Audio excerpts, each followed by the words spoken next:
Oke, Assalamualaikum warahmatullahi wabarakatuh. Bertemu lagi dengan saya Firman Penipahan. Di kesempatan ini saya akan membaca berita terkini ya, seperti biasanya. Sebelum itu kita ngopi dulu. Kopi tidak ada rokok itu kurang menarik. Kita sambil rokokan. Ya guys, kita lanjut. Jadi kita langsung saja lihat berita apa hari ini gitu ya. Kita ketuk di sini berita politik. Kayaknya lebih seru membahas politik daripada membahas agama ya. Wow, di sini kita lihat ada beberapa berita terkait politik. Jokowi mempersiapkan suaka politik. Suaka politik apa itu? Apa itu suaka politik? Dan ada elektabilitas Kaisang di DKI rendah, PSI masih seumur jagung di politik. Ini Kompas TV ya.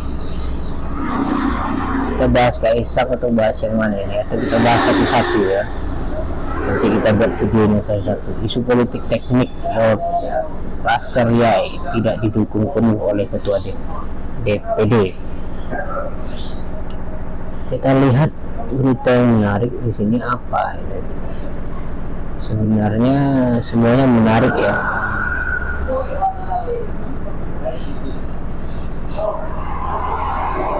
Apa ya? Kita bahas apa ini? Oke.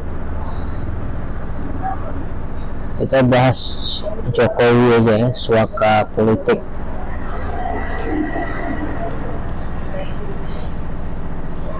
rmremal.id. Kita baca di sini, Jokowi lagi mempersiapkan suaka politik. Ya, laporan Jamaluddin Akmal.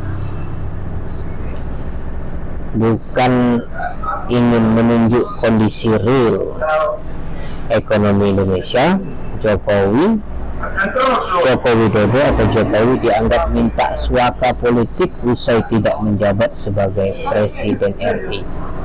Oh, minta jatah. ini tidak tahu ya, berita ini terkadang kalau kita mengutip dari media yang tidak mainstream ya, apakah media mainstream kita nggak tahu, tapi nggak apa-apa, kita baca saja. Ini menarik soalnya karena memang suaka politik ini alamiah ya, alamiah. Setiap orang menginginkan kepastian hidup. Kalau di dalam politik ya minta jatah itu ya, ketika dia tidak lagi menjabat. Oleh karena itu berupaya untuk membuat hutang budi, menanam kebajikan sebanyak-banyaknya ketika dia masih menjabat, membuat orang merasa berhutang budi.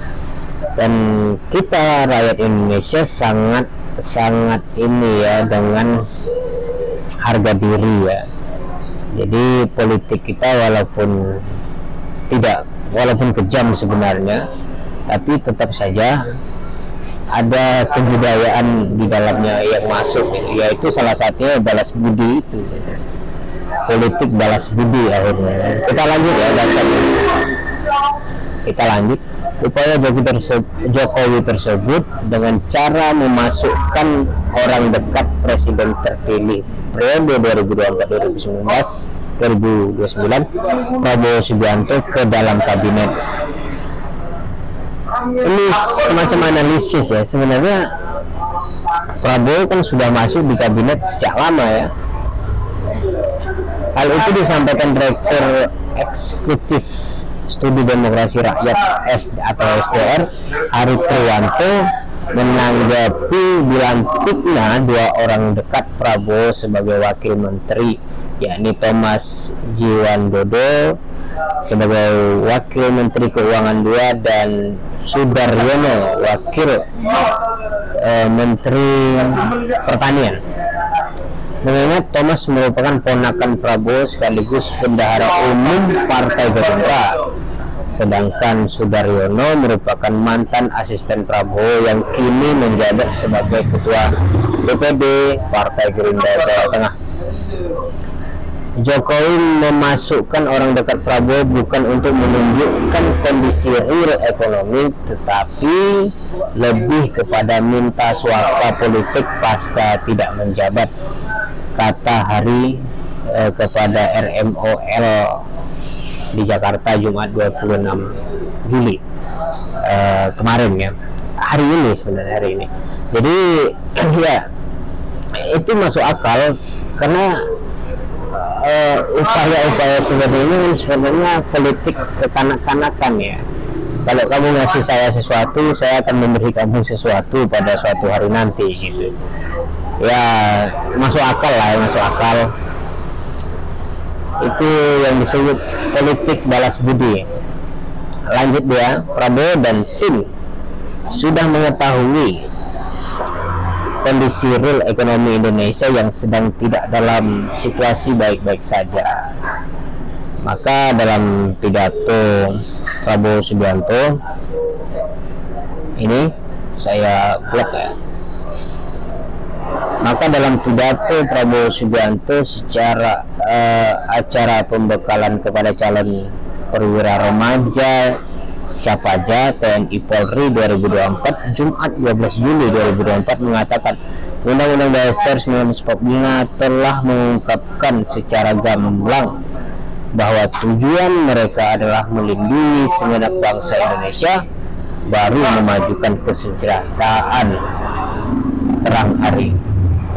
Menurutnya yang utama adalah melindungi, baru mencerdaskan serta mendidik dan melaksanakan ketertiban dunia. Untuk apa kita bangun gedung-gedung, bandara, kereta api, waduk, kalau negara ini tidak utuh, tidak aman, dan tidak terlindungi? Pungkas Hari menirukan pidato Prabowo.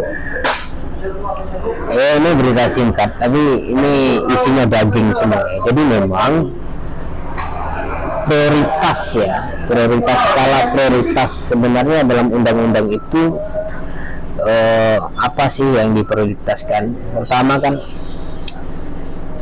mencerdaskan kehidupan bangsa, kedua melindungi memelihara fakir miskin. Artinya memang secara terselubung pesan di dalam undang-undang itu kita harus membangkitkan ekonomi gitu kan, membangkitkan ekonomi terlebih dahulu. Jadi ya dalam hal ini saya rada tidak setuju dengan Hari ya, kalau mengatakan untuk apa membangun gedung-gedung, bandara, kereta api, waduk atau negara sementara negara dalam tidak utuh gitu.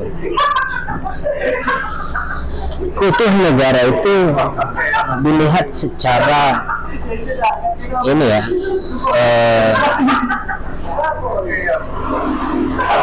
kita lihat secara kepemerintahannya berjalan atau tidak gitu, atau negara ini dalam keadaan ekonomi yang baik atau tidak, itu kan ditentukan oleh itu. Sementara itu perekonomian akan jalan kalau ada sarana-sarana seperti gedung-gedung, bandara, kereta api, waduk dan sebagainya itu gitu. Itu yang saya rasa. Tapi lebih menarik sebenarnya dari judul berita ini, yaitu politik Jokowi itu politik balas budi, upaya mempersiapkan suaka politik pasca tidak menjabat. Itu yang saya rasa dalam tanda petik licik ya, licik. Itu bagus sekali ya. Itu aja dulu ya beritanya. Assalamualaikum warahmatullahi wabarakatuh.